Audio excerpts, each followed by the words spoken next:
Au cœur de la VAE, validation des acquis de l'expérience. Rencontre avec les acteurs. La VAE, lorsque l'expérience conduit à la qualification.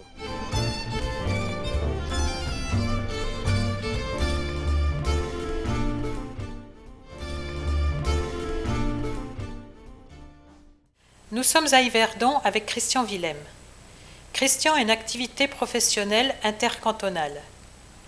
Il a un parcours culturel, associatif et professionnel très varié. Il a décidé de faire valoir sa riche expérience en requérant la validation de ses acquis pour l'obtention du brevet fédéral de formateur d'adultes. Christian, comment as-tu pris la décision de faire cette démarche ? Moi, je fais partie de ces gens qui n'ont pas fait des masses de formation, mais qui étaient capables de faire pas mal de trucs. Et après, le choix m'a été dicté un peu plus par des impératifs de temps, de disponibilité. Et puis, c'était lié au fait que j'ai fait cette validation des acquis au moment où je quittais le champ de la formation. Donc, je n'avais pas envie de quitter un domaine dans lequel j'avais travaillé pendant 4 ans sans repartir avec des compétences certifiées. Voilà. Alors, tu t'y es pris comment pour les faire certifier ?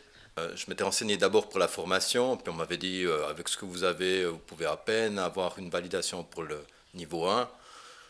Puis bon, mais j'ai un peu persévéré, je suis allé sur le site d'Alice, je suis allé voir quelles étaient les compétences, les objectifs pour lesquels il fallait pouvoir amener des preuves, quelque chose d'assez vraisemblable. Comment j'ai fait ? La première chose que j'ai faite, comme j'avais la chance d'avoir bossé dans le champ de la formation, je connaissais beaucoup de formateurs avec lesquels j'avais travaillé. Et j'ai demandé à tous ceux qui avaient travaillé avec moi de me faire un certificat de travail, mais pas un certificat de travail habituel, un certificat de compétence. Ensuite, j'ai dû construire mon dossier. Et tout en construisant mon dossier, j'ai pris chaque module, chaque compétence, comme un interview. C'est-à-dire, il faut être compétent de ci, de ça. Ok, j'ai été compétent de ci, de ça, dans telle situation. Et du coup, ça m'a demandé de faire un deuxième dossier qui était des références, ce que tu appelles les preuves, en fait. Donc, je suis allé chercher dans toutes les activités que j'avais faites, chaque fois, un petit bout de preuve pour montrer que c'était tangible dans ce que j'ai fait. Alors, j'ai travaillé sur la dynamique de groupe dans le cadre d'une institution. J'avais dû faire une intervention parce qu'ils voulaient réécrire leur concept, donc j'avais travaillé avec eux. J'avais fait la formation de multiplicateurs à appartenance pour former des promoteurs de la santé dans les communautés migrantes. Donc je pouvais quand même attester, j'avais fait la formation de médiateur, et je pouvais quand même attester de pas mal de choses. J'ai fait des circonvolutions comme ça, sur l'équivalent des 3 premiers modules, puis j'ai envoyé les 3 premiers modules pour validation. Parce que je me disais, demander le tout, c'est un peu gonflé quand même. Et puis quand on demande la validation, ça coûte quelque chose. Je n'étais pas millionnaire, donc je me suis dit, bon, on va essayer les 3 premiers. Et tu l'envoies à ? Je l'ai envoyé à la FSEA, qui l'a confié à une experte. C'est un exercice très bizarre. Pendant 30 ou 40 pages, vous ne faites que parler de vous. Moi, et ça n'arrête pas, quoi. Cette compétence, je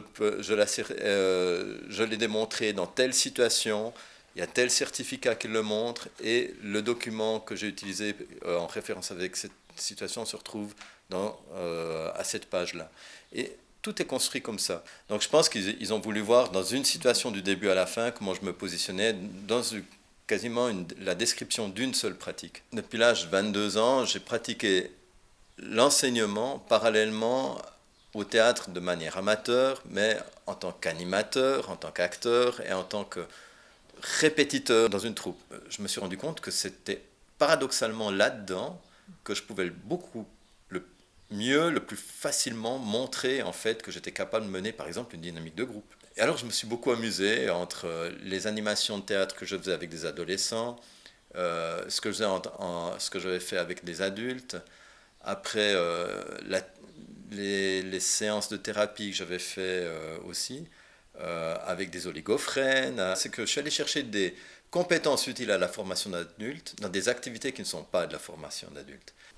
Et je me suis rendu compte que j'avais fait beaucoup de choses. J'étais président de plusieurs associations. Donc tout ce qui est de conceptualiser, de monter des projets, de suivre des projets, d'entretenir des liens d'une équipe, d'avoir une attitude réflexive par rapport à une activité, de l'évaluer en fait aussi. C'était là qu'il fallait aller chercher. En plus, c'est un terrain super riche, quoi. Tout le travail associatif, ça donne tellement d'opportunités déjà pour faire beaucoup de bêtises, et puis pour les corriger. Ce qui veut dire qu'on peut vraiment montrer son chemin. Le processus est intéressant parce que ça ramène autour de multiples expériences une sorte de cohérence. Dire, dans tout ce que j'ai fait, en fait, il y a quand même des choses que je fais un peu partout de la même manière, où j'ai fait un chemin là, comme ça. J'ai une tendance à faire les formations après avoir pratiqué les métiers pour lesquels ma formation aurait été utile au départ.